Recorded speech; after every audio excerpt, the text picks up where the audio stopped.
Do you remember Band-Aid? You know, the original Band-Aid with Boy George and Bono and various other people from the 80s that you don't really remember unless you're a new romantic, that kind of thing.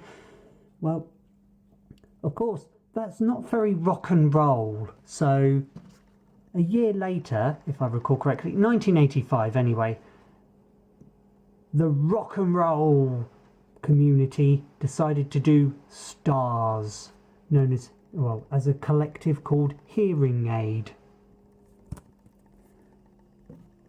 On May the 20th and 21st, 1985, 40 artists from the hard rock music community gathered at A&M Records studios, those are the same studios who killed Karen Carpenter, to participate in the making of a record called Stars, as part of a very special project known as Hearing Aid. The Stars single, coupled with the album, a video documentary on the making of the record, and other ancillary products, will raise money for famine relief efforts in Africa and around the world. 40 artists and hundreds of volunteers donated their time and talent over 4 months to make Hearing Aid a reality. Stars is a plea for unity in the fight against world hunger. So the first side is the actual song, Stars. Yep, so the first side is Stars by Hearing Aid, and then the flip side is 4.5 minute news, which is basically a whole bunch of interviews. So let's see what's the worst that can happen by playing it.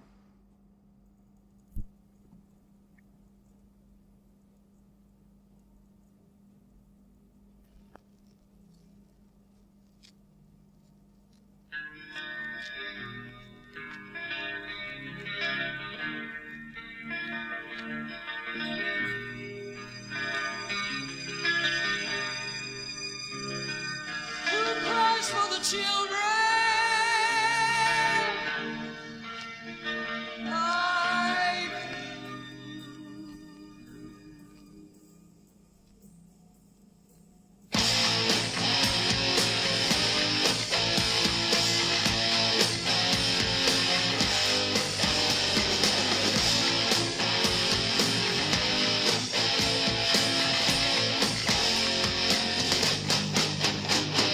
sometime in the night.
Just as a brief distraction, we have Dio, Quiet Riot, WASP, Night Ranger, Blue Oyster Cult, Iron Maiden, Motley Crue, Judas Priest, Vanilla Fudge, Queensucker, Rough Cut, Spinal Tap, and Ted Nugent.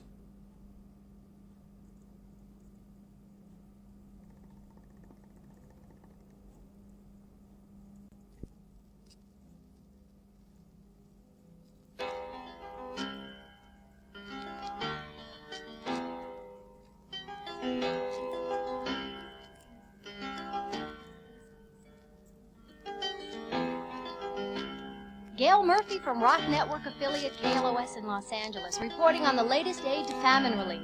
It happened overnight at the same studio where We Are the World was recorded, and everyone who was anyone in heavy metal music was there. It was, in fact, the who's who of heavy metal standing in that Hollywood studio, having a beer and talking about the road, and who just played there and where. They represented Judas Priest, Quiet Riot, Journey, Dio, Rough Cut, Ted Nugent, Motley Crue, King Cobra, Dawkins, Spinal Tap, and they were all there to either lay down a guitar solo or a vocal track for stars. The heavy metal band aid called Hear and Aid, with all proceeds from the video documentary and the record going to famine relief. They were Journey's guitarist Neil Schon. How do you feel about doing this? I think it's good. You know, I mean, it's certainly not the first time that somebody's done this. I mean, We Are the World has happened, but I think that if anybody puts us down for the reason that the purpose that we're doing it is to help people. You know, and whatever that means to anyone out there, I think that's a good cause. Hear and Aid organizer guitarist Vivian Campbell from Dio. What made you decide to do this? The KLOS radiothon. That obviously inspired us to do something, and what we did was talk about it, and all of a sudden people started taking us up on it, and now it's happening.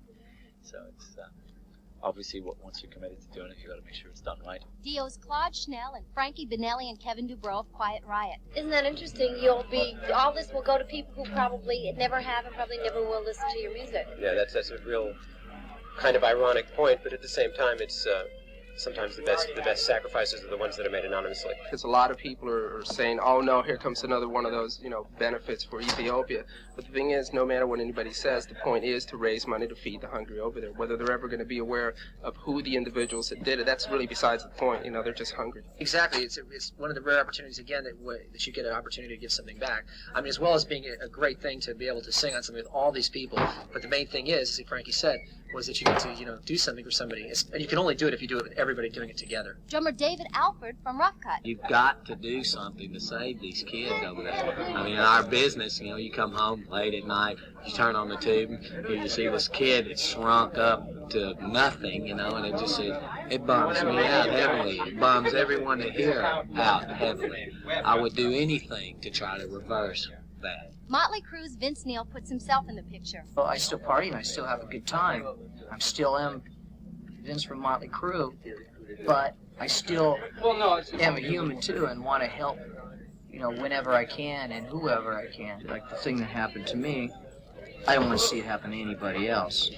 And so if I could save a life in this way or the other things that I do, I mean, it's all worth it. Me being who I am. Judas Priest lead singer Rob Halford. I think it's tremendous, the fact that at least this particular style of music is being able to become involved and help with the cause. I think it's wonderful because it's probably about the heavy metal, heavy rock section of the music industry. It's about the only part of the industry that really hasn't made a contribution or an involvement in helping with the African thing. So I'm absolutely delighted, that Ronnie took the initiative to do it. Hear and Aid organizer, bass player Jimmy Bain of Dio. The Hear and Aid project is basically something that stemmed from the KLOS Rock Relief for Africa weekend when Vivian and I became really aware that we could do more than just donate a guitar or donate a bass for the famine relief, and we decided to take it a step further by calling up all our musician friends around the world and asking them if they'd be involved in doing a